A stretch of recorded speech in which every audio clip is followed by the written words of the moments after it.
1952 tenemos al doctor Sol, que hace este sistema.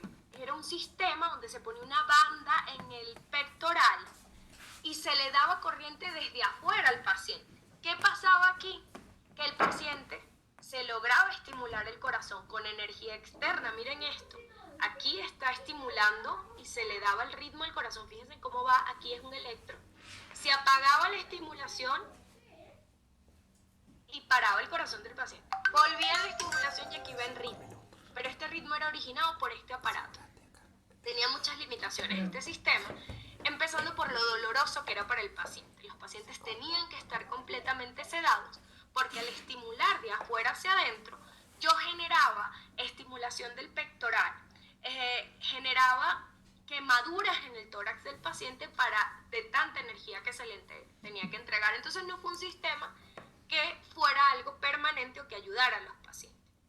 En el año 57 se diseña este sistema, que era un sistema de estimulación muy parecido a lo que conocemos ahorita como los dispositivos externos.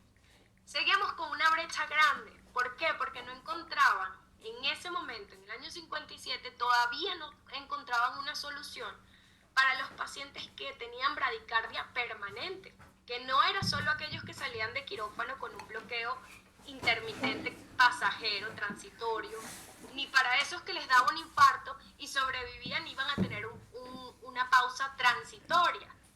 El paciente tenía que permanecer hospitalizado y no había una solución. Aquí hicieron un prototipo mucho más chiquito, con cables que ya se insertaban. De hecho, los primeros cables endocárdicos los diseña un residente de cirugía cardiovascular justo en el año 57. En el año 58 se habla que es el año de las transformaciones para la estimulación cardíaca. Este paciente que ustedes ven aquí es alguien muy importante para nosotros. Es el señor Art Larson. Fue el primer paciente en recibir un marcapaso totalmente implantado en su cuerpo. A su vez, este señor era un ingeniero que se volvió un activista en la lucha de mejorar las tecnologías para los dispositivos. Y Art Larson fue el que insistió y le decía al cirujano, pues hazme un prototipo, porque él estaba hospitalizado en Solna, Suecia. Y él dice que él era la envidia del piso, porque la enfermera llegaba y su tratamiento era una charola con un vaso de whisky. No había más que hacer. Era un vaso de whisky todas las noches, ese era su tratamiento. Hasta que se diseña este primer prototipo. Estos eran los cómplices del paciente, el cirujano y el ingeniero, y ellos son los pioneros de la estimulación totalmente implantable. Entonces fue un año completamente de las transformaciones. Aquí vemos al paciente 40 años después de su implante, con el cirujano y el ingeniero que hicieron su prototipo, que hicieron posible que el paciente se fuera a casa con un marcapasos definitivo. Él vivió muchos años y de hecho él muere de cáncer casi 50 años después de su primer implante. Algo muy importante y muy lindo que vemos aquí es la evolución de los sistemas de marcapaso. Este es un circuito muy básico, que fue el primero que se hizo. Este era resina epóxica, era una circuitería muy básica. Fíjense, al 2022 todo lo que han cambiado. Hoy en día los marcapasos prácticamente son computadoras que tienen unas baterías que duran más de 10 años, microprocesadores, tienen millones de combinaciones de parámetros posibles para hacer la estimulación lo más fisiológica al paciente. En ese momento, la estimulación venía de fábrica. El de ingeniero decía, bueno, ok, le vamos a estimular a 70 latidos por minuto y 70 por siempre. No importaba si el paciente tenía ritmo intrínseco, era ciego, el marcapaso solamente estimulaba. Estos son algunos de los cambios generacionales que vemos, donde vemos en el 58 que pesaba 73 gramos, a hoy que hay dispositivos incluso de 14 gramos que son los pediátricos, dispositivos que son multiprogramables y algo que es espectacular, que ustedes van a estar viviendo esa transición tecnológica. Estos son nuestros dispositivos actuales y para el equipo de la gente que está en Puerto Rico o en Estados Unidos, ya tienen aprobación de FDA para un dispositivo que son totalmente insertables, que son los sistemas que se llaman leadless o leadless o sin cables, mejor dicho. Esto de aquí que ustedes ven, esa cápsula es todo, es el generador y es el cable. Esto de acá se pone por vía femoral al paciente y se pone ahí y es todo. De ahí lo programamos y eso es todo el sistema del paciente. Es generador, es cable y esa es la tecnología que viene en camino. Bien, cuando nosotros hablamos de las indicaciones de marcapaso, quiero hacerles como un poquito de resumen porque voy a hablar de clases de recomendación y niveles de evidencia. Cuando se indica un marcapaso, siempre ustedes van a ver que los doctores, o hay muchos de ustedes que están bien familiarizados con esto, que tenemos clases. La clase es la evidencia. Entonces, por ejemplo, clase 1, que todos están de acuerdo. Todo el mundo dice que esto es útil y beneficioso para el paciente. Una clase 2 es que hay evidencia conflictiva. Hay divergencias de opiniones, pero, por ejemplo, si tengo una clase 2A, el peso de la evidencia se inclina a que la terapia es útil y es eficaz. 2B, la utilidad y eficacia está menos establecida, pero todavía hay muchos que indican en esta fase. Cuando vemos clase 3, nos hablan de que puede ser incluso perjudicial para el paciente. De hecho, la Sociedad Europea de Cardiología desaconseja el uso de cualquier terapia cuando sea clase 3. Se inclinan más a que sea perjudicial que a que sea beneficioso. Por otro lado, como ustedes saben, siempre decimos, bueno, tiene una clasificación clase 1A, ok. Clase 1A son datos precedentes. Cuando decimos nivel de evidencia A, es porque los datos de esa indicación vienen de estudios clínicos múltiples estudios clínicos aleatorizados y metaanálisis. O sea, la evidencia científica está muy establecida. El nivel de evidencia B es que los datos proceden de un único ensayo clínico que sí fue aleatorizado o de grandes estudios no aleatorizados. Y el nivel de evidencia C es un consenso de opinión expertos. Yo le llamo nivel Twitter. O sea, si en Twitter están de acuerdo, eso fue nivel C. Pero no hay ningún estudio retrospectivo grande. No hay evidencia científica sólida para esa terapia. En 2021 se actualizan las guías de estimulación cardíaca y se hacen nuevas recomendaciones para la estimulación. Entonces, quiero contarles un poquito. ¿A qué pacientes les van a indicar marcapaso? Uno, pacientes, y ahí vemos que es, por ejemplo, una indicación 1B, pacientes que tienen enfermedad del nodo sinusal, es decir, de nuestro marcapaso natural del corazón, que tienen bradicardias sinusales, paros sinusales, y estos pacientes tienen síntomas que se atribuyen a la bradiarritmia.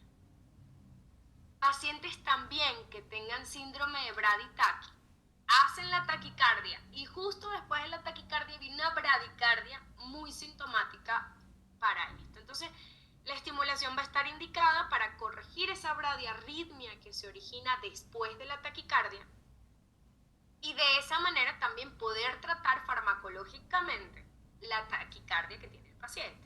O en muchos casos, pues a veces se van a estudios de electrofisiología y hacen la ablación de la taquicardia, entonces en ese caso pues ya no sería necesario los beta-bloqueantes. Pacientes que tengan ritmo sinusal y que tengan un bloqueo B permanente de completo o un alto grado de segundo, que sea muy avanzado el bloqueo AB, es decir, que nos esté dando una conducción 2A1, es decir, 2 activaciones 2P por cada QRS. Vemos la bradicardia muy severa a nivel del bloqueo atrioventricular. En estos casos, la indicación de marcapaso va con o sin síntomas. También vamos a encontrar que los pacientes con fibrilación auricular y bloqueo atrioventricular también van a ser receptores de marcapaso, y en ellos se les va a encender algo que nosotros le decimos sensor, que ahorita vamos a hablar de eso un poco más. Pacientes de FA que necesiten marcapasos, vamos a necesitar estimulación ventricular con respuesta a frecuencia. Pacientes con síncope inexplicable y bloqueo bifascicular, también cuando vean el doctor defina que hay un tipo de bloqueo entre el atrio ventricular y el haz de His. Entonces ellos dicen, ya mira, esto tiene alto grado de bloqueo, el síncope pudo haber estado asociado y se va a indicación. Algo que quiero hacer mucho hincapié, y es a la primera línea de esta indicación. Dice, para los pacientes con disfunción del nodo sinusal y que vayan a poner marcapasos DDD, se recomienda minimizar la estimulación ventricular innecesaria mediante la programación. Esto lo van a escuchar ustedes muchísimo de nosotros ahorita en el curso, porque todo paciente con marcapaso que se le ponga solo por enfermedad del nodo sinusal, donde tengamos conducción atrioventricular, siempre nosotros vamos a hacer con mucho hincapié en que el marcapaso tiene que entrar solo cuando sea necesario. Ya van a ver un poco más de esto. También hay indicaciones de marcapaso con síncope, incluso son indicaciones 1A, aquí. ¿Cuáles no? No se recomienda cuando los pacientes tengan bradicardias que sean asintomáticas y que las causas sean transitorias reversibles, es decir, ese paciente que entró a la sala de hemodinamia con una angina, con una zona de isquemia, le destapan la arteria que lleva la irrigación al nodo sinusal y se restaura el ritmo. Entonces, cuando el bloqueo sinusal, cuando esta bradiarritmia sinusal sea transitoria, todo bloqueo AB, nodo sinusal, que sean causas transitorias, corregibles y prevenibles, no está indicada la estimulación. Es clase 3C, o sea, no se justifica la estimulación definitiva con marcapaso cuando sean causas transitorias. En el caso de los síncopes, cuando los pacientes sean mayores de 40 años, que tengamos síncopes recurrentes, con pacientes que tengamos pausas asistólicas mayores a 3 segundos, sintomáticas o asintomáticas mayores a 6 segundos, va a marcapaso. Cuando tengan síndrome del seno carotidio con respuesta cardioinhibitoria, es decir, pausa cardíaca, síncope asistólico durante la prueba de basculación, eso es indicación 1A de marcapaso. Cuando el reflejo no está documentado, no es indicación. Pacientes que tienen caídas inexplicables pero no han logrado con la indicación, no es justificación poner marcapaso. Síncopes inexplicado o sin evidencia de alguna pausa o anomalía del sistema de conducción eléctrica.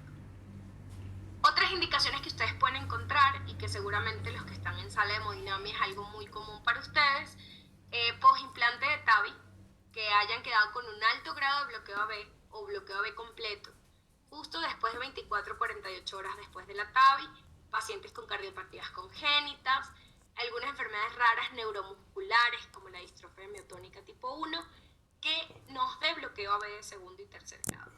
Y postcirugía cardíaca o trasplante que nos haya dejado un alto grado de bloqueo AB y que al transcurrir 5 días el bloqueo no haya pasado. Entonces, probablemente estos pacientes se van a ir a estimulación definitiva.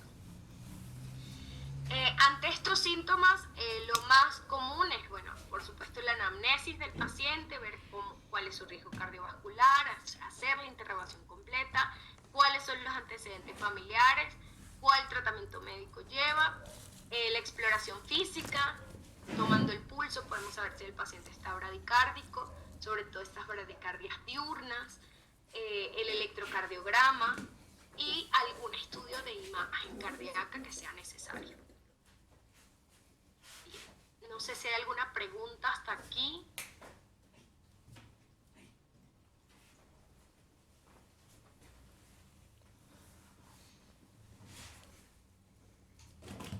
Bien, creo que no hay, según yo estoy buscando aquí.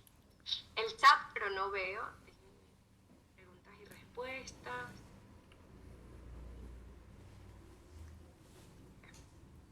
Perfecto. Entonces,